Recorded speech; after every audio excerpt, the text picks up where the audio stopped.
Good morning.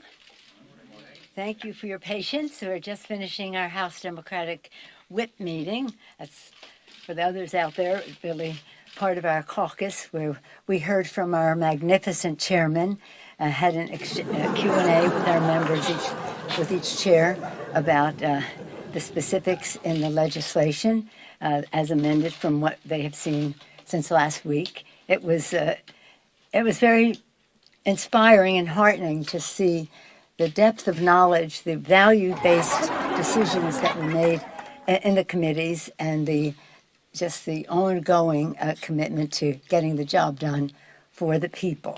I want to say that I'm so proud of the president returning. I'll come back to some of that, but the president returning from representing America to show that America is back, whether it comes to fighting the pandemic of COVID, whether it's saving the planet from the climate crisis, whether it's enormous success that he had with the global minimum tax, a major accomplishment, making progress in how we deal with keeping Iran from becoming nuclear, and also issues that related to, again, global security, economy, and governance.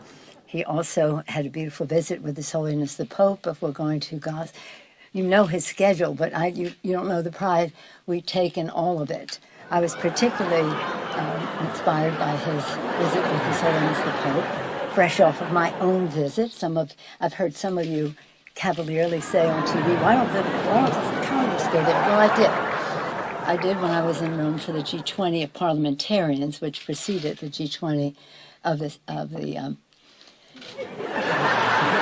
leaders of the countries, and it's just to see His Holiness's commitment to people of the world, whether we're talking about a pandemic or whether talking about a planet, just so inspiring. So to see the two of them, the President of the United States, a devout Catholic, and His Holiness the Pope, a glorious leader, but also knowledgeable about saving the planet, respectful of the refugees that could spring from migrations and are springing from other conflicts. So again, proud of the president, and also for him to come home at a time.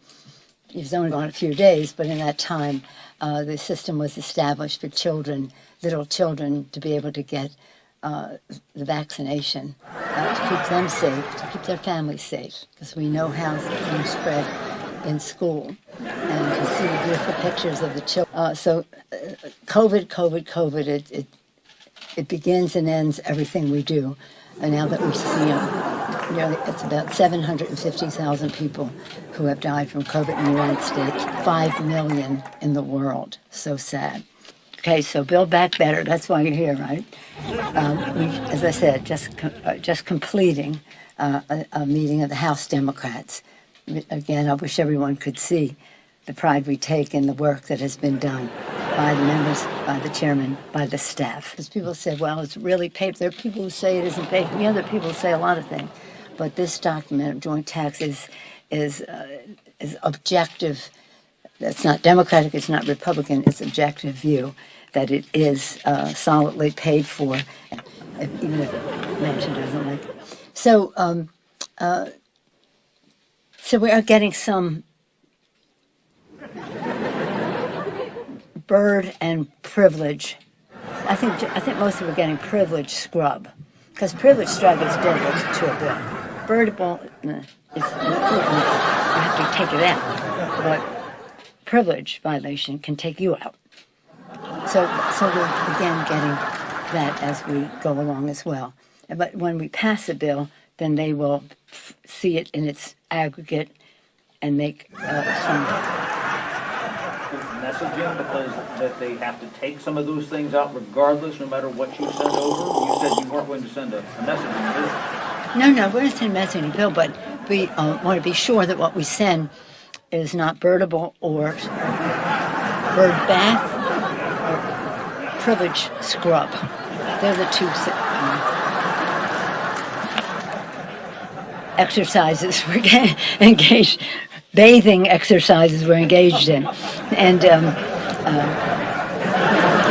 responsible. There's no bad answer. It is what it is. There's a certain objectivity to it. It is what it is. Because whatever it is, this is the greatest, monumental, historic piece of legislation that any of us will ever be a part of it. And I say that with great proprietary ownership of the Affordable Care Act, which was magnificent and is. But this contains that and so much, strengthening that and so much more. So if this isn't in or that isn't that, because it's reconciliation, we can save some of that for another day when it's regular order. But most of what is in there will survive, and it will be great. And so it help the American people. It will lower the cost of raising children in our country. Think of that.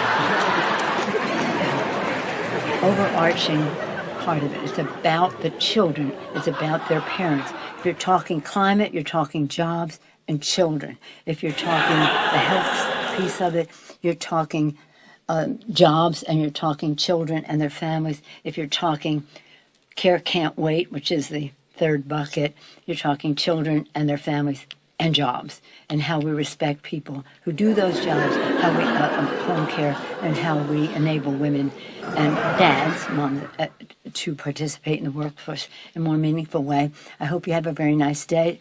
We'll keep you informed. Stay tuned. Thank you. Thank you, ma'am.